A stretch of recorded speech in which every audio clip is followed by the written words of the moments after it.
Halo, nama saya Dinar Penny Manalu. Di video kali ini saya akan menjelaskan beberapa jenis asuransi, manfaatnya apa, dan asuransi apa sih yang sebenarnya harus dibeli oleh setiap orang sesuai dengan tahapan perkembangan dan kebutuhan masing-masing. Nah, asuransi itu sebenarnya ada beberapa jenis ya. Teman-teman pasti sudah sering banget dengar ada asuransi kesehatan, asuransi jiwa, asuransi kecelakaan, atau ada juga yang udah pernah tahu yang namanya asuransi perlindungan sakit kritis. Nah, saya akan memulai dari asuransi yang paling dasar pertama kali. Fundamentalnya adalah untuk menjaga keuangan kita. Pertama kali kita harus punya asuransi kesehatan. Asuransi kesehatan ini yang paling awam adalah BPJS Kesehatan. BPJS Kesehatan fungsinya apa sih? Tentu fungsinya adalah untuk membayar tagihan rumah sakit. Sama juga fungsinya seperti asuransi kantor yang kebanyakan dimiliki oleh karyawan-karyawan yang bekerja di sebuah perusahaan. Jadi pada saat kita mengalami resiko yang harus melakukan rawat inap di rumah sakit, kita tidak perlu khawatir harus bayar biaya kamar, dokter, biaya IGD, laboratorium seperti cek darah, ronsen, CT scan, MRI atau PET scan, atau pemeriksaan diagnosa lainnya. Nah, lalu BPJS Kesehatan akan berfungsi untuk membayarkan semua biaya-biaya itu, atau asuransi kantor kita yang kita punya itu juga berfungsi untuk membayarkan biaya-biaya tersebut. Itulah fungsi asuransi kesehatan. Nah, di asuransi swasta fungsinya juga sama. Jadi tidak mengeluarkan uang cash, tapi fungsinya adalah untuk membayarkan tagihan rumah sakit. Nah, lalu jenis asuransi yang kedua yang masih berhubungan dengan rawat inap itu adalah uang saku, santunan harian rawat inap. Nah, asuransi ini fungsinya untuk membayarkan kerugian-kerugian yang kita alami selama kita rawat inap. Contoh, seorang karyawan yang harus rawat inap misalnya 5 hari di rumah sakit. Mungkin aja setiap dia masuk itu ada uang harian, misalnya uang transport, uang makan, atau tunjangan uang saku setiap hari katakanlah 100.000. Nah, pada saat dia rawat inap, maka tentu uang ini tidak akan dibayarkan oleh kantor. Jadi fungsi dari santunan harian rawat inap ini adalah untuk membayarkan kerugian kita selama kita rawat inap di rumah sakit. Besarnya bisa berjenis-jenis ya, ada banyak. Ada yang 400.000, 200.000, 500.000. Jadi misal si karyawan tadi rawat inap di rumah sakit 5 hari dikali 200.000 contohnya uang sakunya, berarti nanti pihak asuransi akan mentransfer ke dia 1 juta. Ada juga nasabah yang membeli uang saku 400.000 contohnya. Kalau dia rawat inap di rumah sakit 5 hari, berarti dia akan menerima uang saku dari asuransi sebesar 2 juta. Jadi beda-beda uang saku yang dibeli di setiap nasabah. Nah, asuransi yang berikutnya adalah santunan pertanggungan jiwa atau asuransi jiwa yang kita sebut. Asuransi jiwa ini tentu dibeli oleh seseorang bukan untuk dirinya, karena uang santunan pertanggungan jiwa ini akan diserahkan kepada keluarga yang dia tinggalkan apabila si nasabah ini meninggal dunia. Fungsi dari asuransi jiwa ini sebenarnya ada banyak sekali. Oke, asuransi berikutnya adalah asuransi kecelakaan. Ini juga udah sering banget didengar ya. Asuransi kecelakaan ini fungsinya untuk membayarkan sejumlah uang cash seperti uang pertanggungan juga bila kita mengalami resiko kecelakaan. Contoh, ada nasabah yang meninggal kecelakaan di pesawat komersil contohnya. Dia akan menerima, keluarganya akan diberikan sejumlah uang pertanggungan, contohnya 1 miliar, 2 miliar, 10 miliar, atau berapapun uang pertanggungan yang dia beli dari pihak asuransi. Atau misal dia mengalami luka bakar, itu juga termasuk ya dalam asuransi kecelakaan. Atau misalnya kecelakaan kerja, tangannya patah, kakinya patah, kehilangan penglihatan, kehilangan pendengaran gitu ya. Nah, itu juga termasuk risiko-risiko yang diakibatkan oleh kecelakaan. Maka dari pihak asuransi akan mengeluarkan uang santunan asuransi. Nah, asuransi yang berikutnya itu adalah asuransi favorit saya ya. Asuransi favorit saya ini namanya uang pertanggungan sakit kritis. Mungkin di antara teman-teman udah ada yang paham, ada yang pernah dengar, bahkan ada yang udah punya gitu ya. Tapi mungkin masih ada beberapa yang belum awam dengan proteksi sakit kritis ini. Jadi proteksi sakit kritis ini sifatnya juga adalah uang pertanggungan seperti uang pertanggungan jiwa atau uang pertanggungan kecelakaan. Nah, keluarnya pada saat kapan? Pada saat seorang nasabah itu didiagnosa sakit kritis. Contoh, seperti pengalaman saya mencairkan dana pertanggungan sakit kritis nasabah sebesar 1 miliar. Jadi, nasabah ini terdiagnosa sakit kritis yaitu serangan jantung.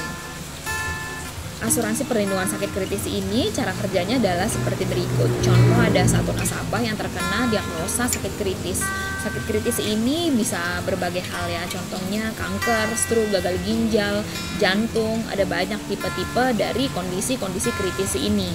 Tapi yang paling banyak diklaim di zaman sekarang yaitu ya, tentu teman-teman juga setuju bahwa sekarang ini di sekitar kita pasti banyak banget orang yang terkena kanker, stroke, gagal ginjal, jantung gitu ya. Bahkan survei dari WHO menyatakan bahwa 7 dari 10 orang itu mengalami kondisi kritis.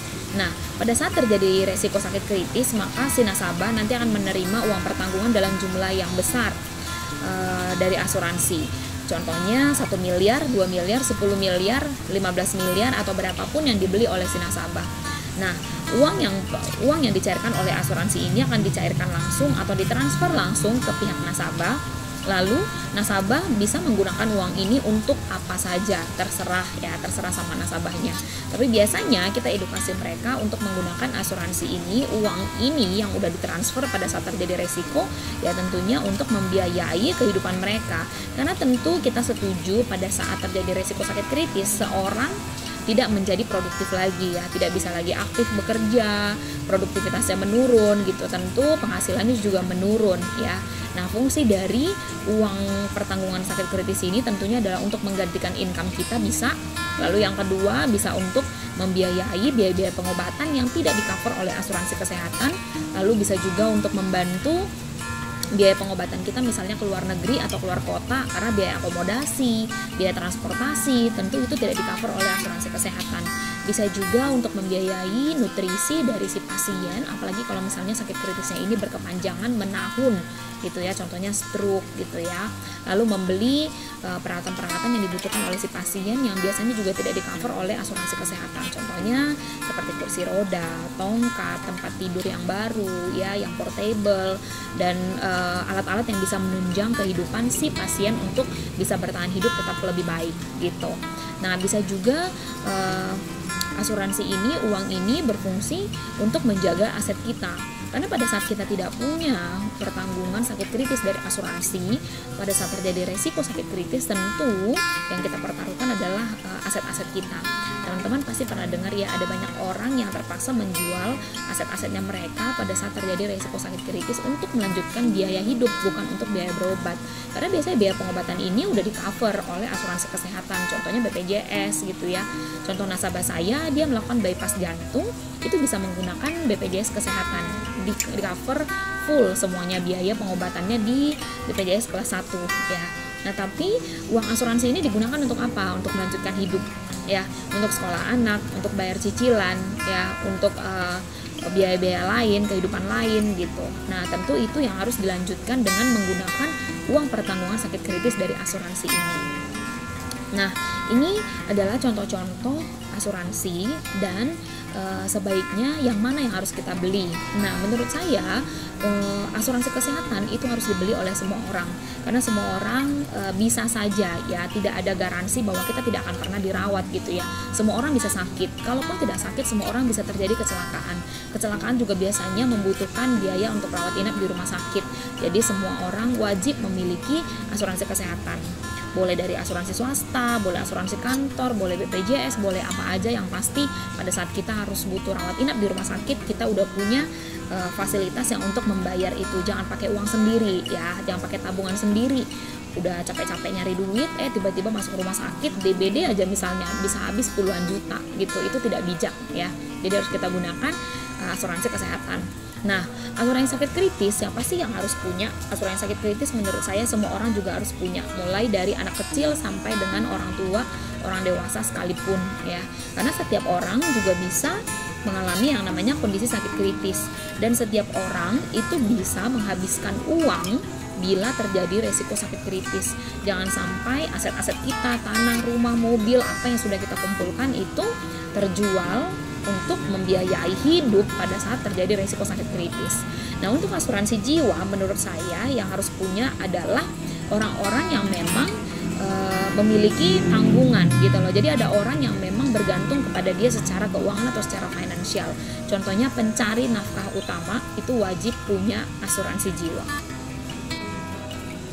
Oke, jadi kesimpulannya asuransi itu sebenarnya ada banyak jenisnya. Salah satunya adalah asuransi kesehatan, asuransi santunan harian rawat inap, asuransi kecelakaan, lalu asuransi jiwa, dan yang kelima itu asuransi proteksi sakit kritis.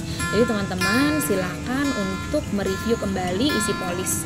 Teman-teman pastikan asuransi yang kalian beli itu sudah sesuai dengan kebutuhan dan bisa berfungsi pada saat terjadi resiko, sehingga kalian bisa sangat terbantu dengan asuransi yang kalian punya. Untuk membantu review polis kalian, silahkan hubungi agen asuransi terdekat atau hubungi kami. Terima kasih.